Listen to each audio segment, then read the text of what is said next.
एक समय की बात है। एक राज्य में एक प्रतापी राजा राज्य करता था।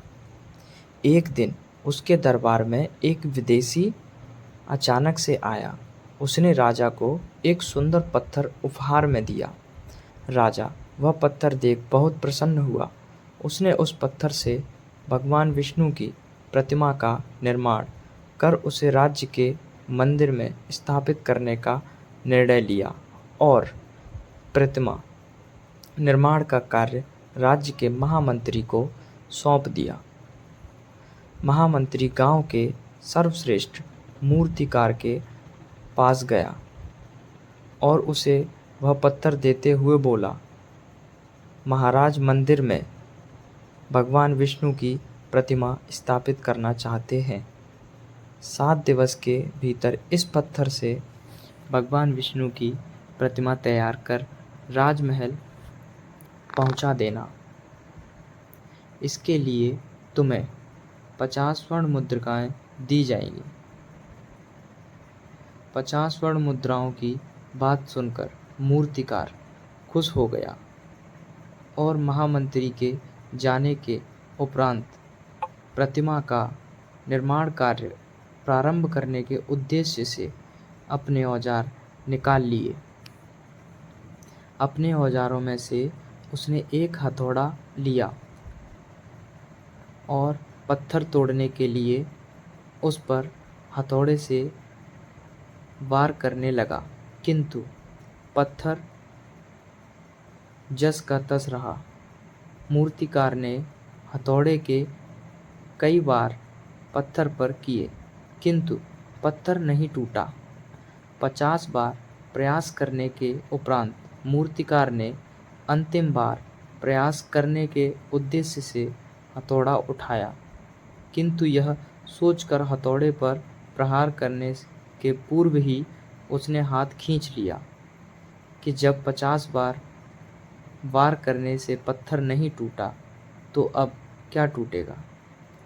वह पत्थर लेकर वापस महामंत्री के पास गया और उसे यह कह वापस कर आया कि इस पत्थर को तोड़ना नामुमकिन है, इसलिए इससे भगवान विष्णु की प्रतिमा नहीं बन सकती। महामंत्री को राजा का आदेश हर स्थिति में पूर्ण करना था, इसलिए उसने भगवान विष्णु की प्रतिमा निर्मित करने के कार्य गांव के एक साधारण से मूर्तिकार को सौंप दिया।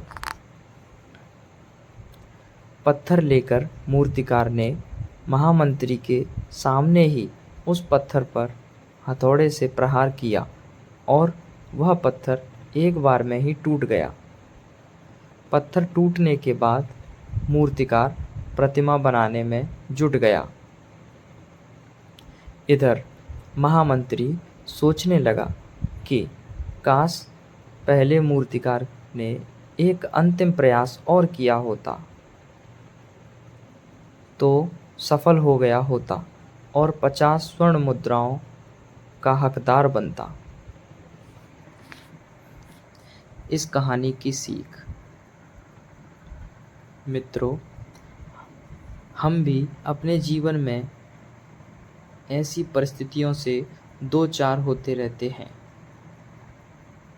कई बार किसी कार्य को करने के पूर्व या किसी समस्या के सामने आने पर उसका निराकरण करने के पूर्व ही हमारा आत्मविश्वास डगमगा जाता है और हम प्रयास किए बिना ही हार मान लेते हैं।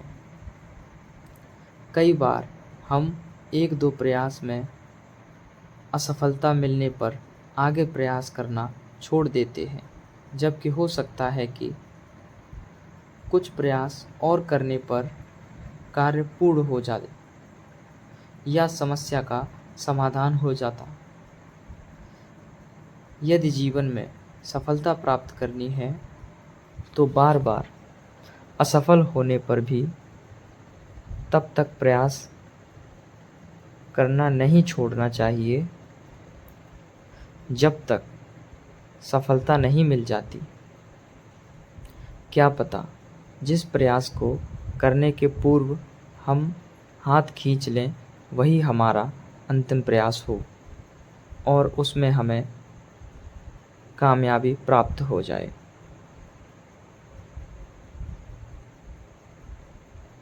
ऐसी ही कहानी सुनने के लिए और नई सीखने के लिए चैनल को सब्सक्राइब करें, बेल आइकन दबाएं और वीडियो को